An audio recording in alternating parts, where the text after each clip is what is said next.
আসসালামু আলাইকুম ওয়া রাহমাতুল্লাহি ওয়া বারাকাতুহু। আলহামদুলিল্লাহি রাব্বিল আলামিন ওয়াসসালাতু ওয়াসসালামু আলা রাসূলিহিল কারীম আম্মা বা'দ। সুপ্রিয় দর্শক, আজকে আমি ভাগ্য সম্পর্কে কিছু কথা বলবো তাকদীর নিয়ে। তাকদীর হচ্ছে তাকদীর বা কদর, সেটা হচ্ছে এক বচন, বহু বচনে আকদার, যার অর্থ হচ্ছে তাইন, কোনো কিছু নির্দিষ্ট করা বা নির্ধারণ করা। আরও কিছু অর্থ রয়েছে, কোনো জিনিসের সাথে নির্দিষ্ট করে কোনো একটা কিছু স্থান নির্ধারণ করা বা জায়গা নির্ধারণ করা, এইগুলাই মূলত ভাগ্য বোঝানো হয়।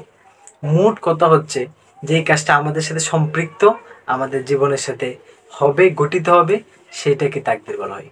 তাকদীর বোঝাতে গিয়ে বলেন হুয়াল কাদাউল্লাযী ইয়াকদি বিহিল্লাহু আলা ইবাদিহি। আল্লাহ পাক রব্বুল আলামিন তার বান্দার সাথে যে কাজটি নির্ধারণ করে রেখেছেন, যেই বান্দা কাজটি করবেই, সেটাই হচ্ছে কাদার বা তাকদীর।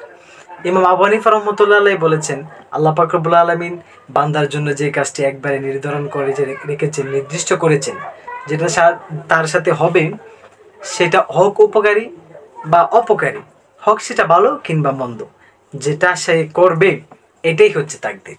মোট কথা হচ্ছে আমাদের জীবনে আমরা যে কাজগুলো করি, সেটা আল্লাহ পাক রব্বুল আলামিন আমাদের ভাগ্যলিপির মধ্যে লিখে রেখেছেন। এক কথাই এটাই তাকদীর। তো তাকদীরের কিছু প্রকারভেদ রয়েছে। তাকদীর হচ্ছে দু প্রকার, একটা হচ্ছে মুআল্লাক, একটা হচ্ছে মুবরাম।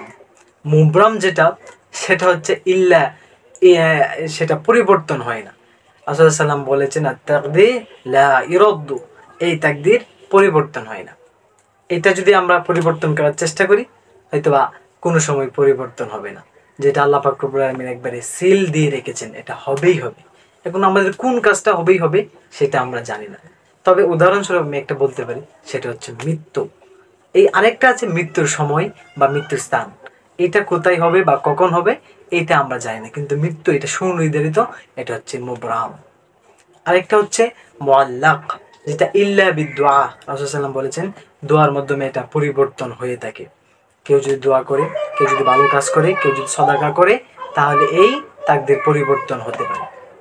এই তাকদীর নিয়ে মুতাজিলা এবং কাদরিয়া তাদের মাঝে কিছু কুসংস্কার রয়েছে, বা তাকদীর বিষয়ে তাদের কিছু ভুল ভ্রান্তি রয়েছে। যেমন তারা বিশ্বাস করে, মুতাজিলা যারা, তারা বিশ্বাস করে এই তাকদীর আল্লাহর হাতে নয়, সম্পূর্ণটা বান্দার হাতে। বান্দা যা করবে তাই সেটা তার তাকদীর, একবারে তার স্বাধীনতা রয়েছে তার কার্যক্রম করার মাধ্যমে।